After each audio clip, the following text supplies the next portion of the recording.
The Utah Jazz get a monstrous franchise record-setting third quarter from Donovan Mitchell, and then he gives it up to other guys, and they make plays in the fourth, and the Jazz beat the Bulls going away. Final 125-110. We're talking about it on POSTCAST. David Locke along with Ron Boone with you after the Utah Jazz get an impressive win over a good Bulls team.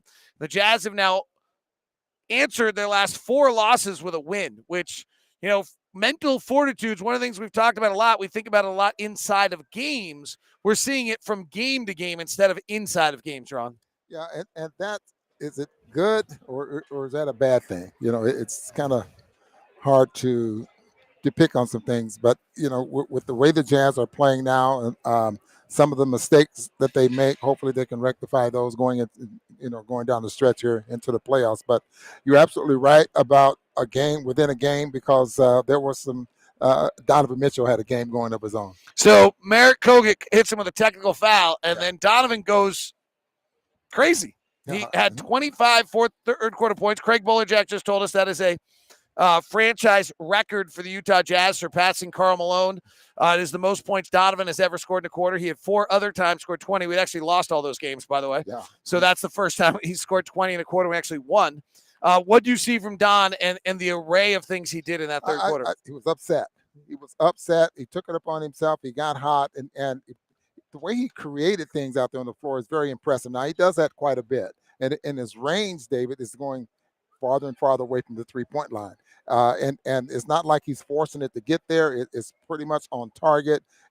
And you always think it's going to go in. Sometimes you think it's short, but it still goes in. But you just superstars can take over a ball game, and I thought that's what he did there in that third period. Ron, while it was going on, you talked about how he used one move to set up the next. Like he had hit the off-the-bounce threes, and it led to other things. Yeah, when you make a couple of shots and with the same move, now the defense sees you do that, and they're cheating a little bit, and you set them up, and then you can blow right by them, go for a layup. Or you set them up and you drive to the basket. Now you're setting a teammate up, because now there's help that needs to be there.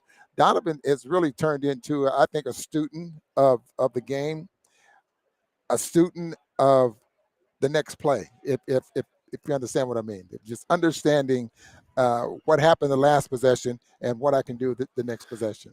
We also saw why Dallas is so tough and why Milwaukee is so tough, and that is they don't have a negative defensive player on the floor. When they did, it was Grayson Allen. Donovan scored on him, and Mike Budenholzer, we didn't see him again. Yeah. Dallas has Finney Smith, Reggie Bullock. Hardaway's not playing. Bullock and Dinwiddie. And Dinwiddie, all good defensive players. And so what we saw tonight was the Jazz got Zach LaVine time and time again, switched on to Donovan, and they attacked him. And there aren't guys on every team that you can do that to. And on the Bulls, they went to Javon Carter and Wesley Matthews with Giannis, and you just didn't have, maybe Chris Middleton will be the answer if you see them in the finals. But, that's one of the things is if the Jazz have enough ball handlers, if you have a weakness out there defensively, they've been able to find that guy. And they got Zach LaVine, it felt like, a little bit tonight. They also got Caruso by the end of it because Donovan was just cooking. Right. You always enter into a basketball game knowing that certain players are weak defensively. Some players can't fight over screens. They like to go underneath, that kind of thing. And it's up to the player to recognize that when it's thrown at them, because the information is there. It's just how you use it. And I thought Donovan Mitchell did a great job there in that third period of really taking advantage of that, because and I thought Jordan Clarkson also used LaVine there as well. Well, and a little bit of that's where I want to go with this, because the next part of this is, if you avoid the Jazz have multiple ball handlers, multiple scorers, what we saw was Jordan Clarkson being that second guy tonight. Because when DeSumo or one of the other guys was on Jordan Clarkson and he got to his right hand, he did what he does when he gets to his right hand. He just cooked him. Which tells me that, was there a scouting report on Jordan Clarkson going to his right hand? Now, you can force Jordan Clarkson going to his left, and he's going to try his darndest to work his way back to that right hand, and not just once, but multiple times. And if you're not defending him to keep him on that left side, he's going to get back to that right hand and going to have a pretty good night. Tonight, 11 for 18 there from the field, and only one 3-point field goal. And you pointed that out. You pointed that out during the broadcast. Yeah. All right, the guys that fans want to talk about, probably the most, Jazz pull out a little surprise. They start Juancho Hernan Gomez in this one, and then Nickell Alexander-Walker gets the Trent Forrest minutes, the Daniel House minutes a little bit with Bogey, House, and Forrest out. Alexander-Walker becomes the story of the night. I know I'm going to guess. I haven't heard the Quinn Snyder press conference. I usually get my report from Bowler because he stays afterwards to watch the pressers, and then he tells me what he said. But I'm going to guess that when the first question comes to Quinn Snyder about Alexander Walker, he talks about his defense on DeMar DeRozan and on Zach LaVine, because that actually is the most encouraging thing that we saw tonight. No, I thought his defense was good. I thought he had been struggling with his offense, and the confidence level is everything in this league.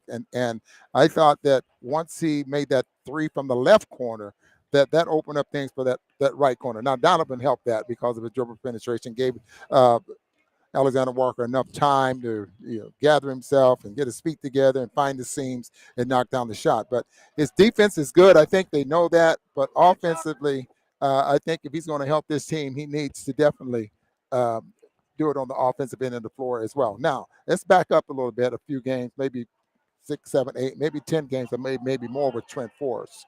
When the few ball games that he had, that was absolutely good because of his defense. But and they had to force him to drive to the basket in order to be offensive minded.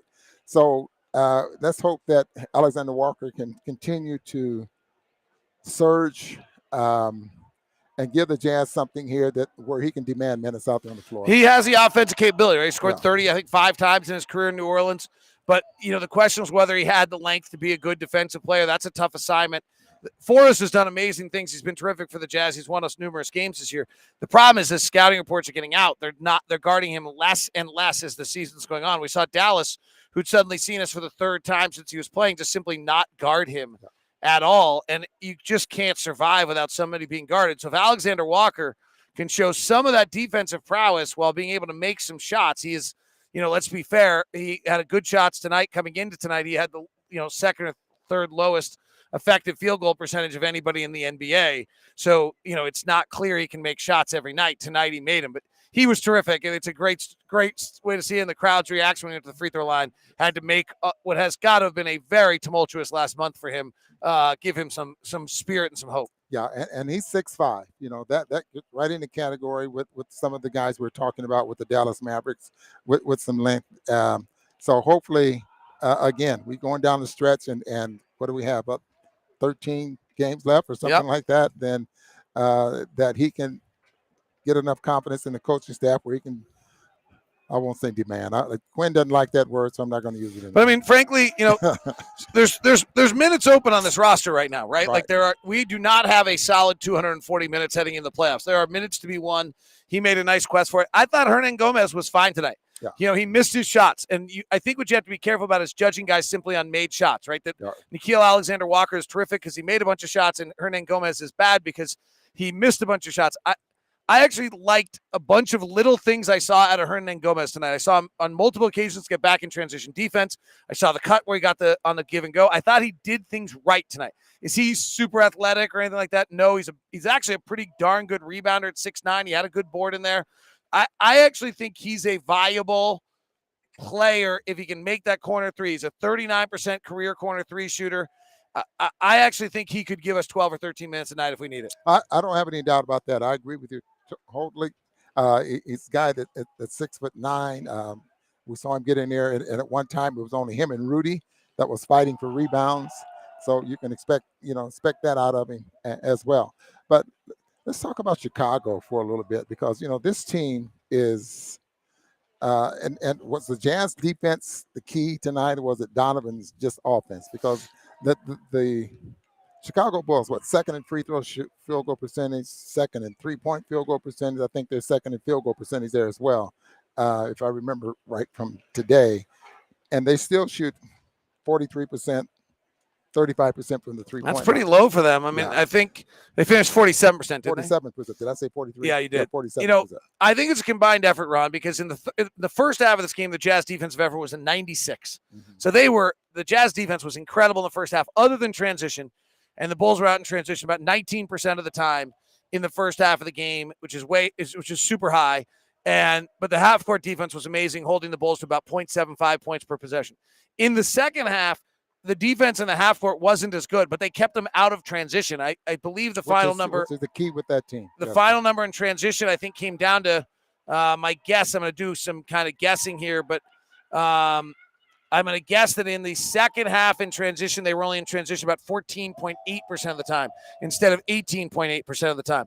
So that's a big drop. They also weren't quite as good, but they were a little better executing in the half court. Zach LaVine got going.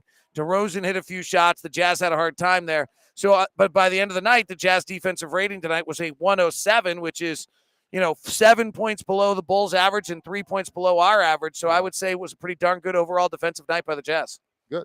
All right. All right. Took me a second to form my defense and or my argument, and the jury has approved. So we're good to go. Jazz win it tonight over the Bulls. I'm trying to make sure we didn't forget anyone tonight. I thought a bunch of guys played really, really well. Mike Conley was super early in this ball game. The Jazz just kind of came with an array of things at the Bulls and playing well. The Jazz also had a really interesting game plan on DeMar DeRozan, and I thought it unnerved him. I think that's worth pointing out, Ron. The Jazz double teamed, you brought up in shooter report, they were double teaming in the mid-range, which they'd really never done before. And I thought it bothered him a little bit, at least for parts of the game. Yeah, not so much there in the second half. But, they really didn't, I think, have to until maybe that fourth quarter when DeRozan started to be a little bit more offensive minded.